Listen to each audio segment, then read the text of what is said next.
All right, everyone, this is Tim with Online Big Blue, bringing you the best in New York Giants sports talk and entertainment. We got a couple things going on in Giants land, and we got a couple things that are going on outside Giants land that may potentially affect the New York Giants draft. And that, of course, will be this trade of Sam Darnold. And we also hired Russ Callaway to be a offensive assistant and quality control coach. And I just laugh because everyone wants to be excited about something. And Russ Callaway, he's Callaway. I don't know how to say his name. He comes from Samford, not Stanford. He spent the offensive time as coordinator at Samford. Okay. And he's coming in as an offensive assistant and quality control coach. And everyone's all pumped up like, oh, he's going to help Joe Judge revitalize the offense. He's going to replace Jason Garrett. Okay, guys, slow down. Do you know what an offensive assistant and quality control coach does? Okay, let's start with offensive quality control coach. He's basically just preparing the team for a game, sometimes beginning 2-3 weeks before a game even happens. His duties are basically just to analyze game film and statistical data. And a lot of times, a quality control coach is an entry-level position in the NFL. It's below an assistant and a coordinator. And it's great because some big-name coaches, and I know this for a fact, John Gruden started off as a quality control coach. And I think, who else did? Ron Rivera did as well. Basically, an offensive quality control coach, they chart the upcoming team's defense for various downs, distances, situations, field positions, all that stuff. It's sort of kind of what I did when I was working with the XOS digital system in Tampa. But they didn't have I was not officially given that title, but what I was doing was breaking down statistical data and tendencies of teams. That's what it is. And I'm just dumbfounded that people are like, oh, he's going to come in and do this with Joe Judge, and he's going to do this with Jason Garrett. He's basically coming in as an entry-level coach with the Giants. It's not that big of a deal. It's really not. Yeah, he led the Samford Bulldogs from 15 to 19. So, I mean, he was the quarterbacks. I know he's a wide receivers coach before he became a coordinator from 16 to 19. He was a wide receivers coach at Murray State. He got his start under Alabama from 2011 to 2012. Basically as a defensive quality control coach. So everyone just got to relax. Sometimes I do not think I'm quitting fast enough because when I see stuff like this, I'm like, I literally think I am taking crazy pills because I see these things on Twitter and I'm like, oh, he's going to spice up the offense for the Giants. No, that's not what the quality control coach does. It's not. I've seen it firsthand. I know what they do.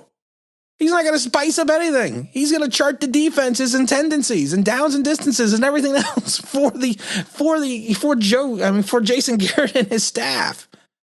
Yeah, he's going to be on the staff. He might work with the quarterbacks. He might do some ancillary duties. But if he's coming in like they say he's coming in, that's what he's coming in as. And they're calling him an offensive analyst also. He's a quality control coach. That's all it is, guys. Oh, my God. And I just spent 6 minutes talking about that. Sam Darnold, he gets traded to the Panthers. Now, everyone, of course, the Panthers are picking 8. Everyone's saying, well, that's going to affect the Giants draft. It's not going to affect anything with the Giants draft. Nothing at all. Nothing at all. The Giants have their own game plan. The Panthers basically gave up nothing for Sam. They gave up a 6th rounder in 2021, which I think is a 226 pick. They gave up a 2nd rounder and a 4th rounder in 2022. And they still have Teddy Bridgewater. They just signed Teddy Bridgewater. So, and this is last year on his rookie contract. Darnold, that is. And, I think a fresh start for Sam is what he needs. And I think that's, I think Carolina is a good place to go. Everyone knows I have some connections in Carolina because that's how I found out they were going to hire Rule over the Giants. And, he wasn't going to go to the Giants. So Carolina is a good spot. It's a good landing spot for him. I think, like I said, getting out of New York, getting out of the market's going to help him. But it's not going to really affect what the Panthers do at 8. They may have taken a quarterback, but they have other problems. They need an offensive lineman, and they need a linebackers. Some people are like, well, they're gonna go after a wide receiver. Well, they got Robbie Anderson, and they got the other guy. So right now, they need a linebacker. They haven't yet to replace Luke Kuechly, and that's been going on for a couple of years now. The only thing that it may affect for the Giants, they may take the linebacker whose name we shall not mention. But I don't think it's going to affect the Giants' plan because I hope the Giants' philosophy this year is going to be take the best talent available. Let's not reach for a position.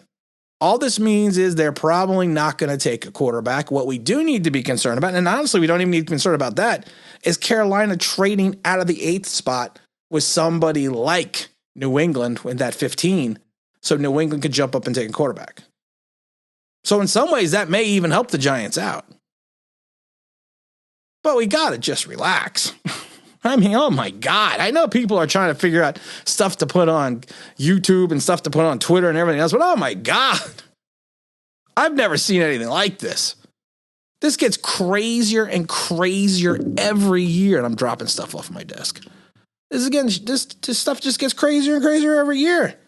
Do we really need to talk about them hiring an a quality control coach? Like it's the second coming? Do we really need to be concerned that the Carolina Panthers at 8 may take a linebacker or an offensive lineman? Or may even trade out of that spot now? Because honestly, if you basically gave nothing to get Sam, if Sam turns out to be the man and starts showing the promise that I think he has, you just made a great trade for a quarterback. You're probably going to get him on, even if you think he's partially of the man, you can probably get him on the cheap in his second deal, maybe for like a 2-year deal. And you can have your quarterback for the future that you just gave for a 6th rounder, a 2nd rounder, and a 4th rounder. So I'm not worried about the Carolina Panthers jumping up. I see it on Twitter, and that's why I gotta stay off Twitter. Jumping up and grabbing a wide receiver. No, if anything, they're gonna get a linebacker or an offensive lineman. People need to learn their football. Learn what teams need. Go look at their roster. Go look at how they're constructed and how they're built and their deficiencies and weaknesses from the year before, and then say that's what they need. So let's not be concerned what the Panthers are going to do April 5th when we have to wait to April 29th. Let's just not do that. Let's relax. Let's look at some players the Giants might want to draft. Let's just take a breath. We signed Russ. Everything's fine now. We signed a quality control coach. I love how they call him an analyst. He's going to be He's going to be a quality analyst. I forget his official title. He's an offensive analyst. And and it just kills me because you go on Twitter and everyone's like, "Oh my God, it's the greatest thing in the freaking world. We signed Russ. We signed the offensive coordinator out of Samford." Not Stanford, Sam Ford. I would like anyone to tell me who was on Samford's schedule. That's what I want to know. Oh my God.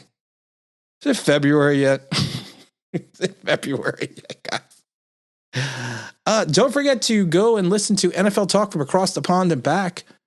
It's on iTunes, Spotify, Amazon, every place else you can find podcasts. It's a good show. We talk about everything NFL, and we get a perspective from not only from here at the U.S., but over with my friend Dominic in the U.K. This week we compared how teams in the NFL compared how they prepare games in preparation, also in regards to how they do in European football or soccer. So I think it was a good, interesting listen. I don't really go back and listen to the things I say because I don't even know what I said. But I actually did go back and listen to this one, and it was very interesting because I do talk about a couple things in the NFL. He talks about some things in the soccer league, and there is a little bit of a parallel. But again, that's NFL talk across the pond and back. You find it anywhere that podcasts can be found. Give it a listen, give it a like, give it a thumbs up. And again, this is Tim with Online Big Blue, bringing you the best of New York Giants sports talk and entertainment. And as always, if you can like, you can subscribe. If you're ringing that bell, I think you know what that means. That'd be awesome.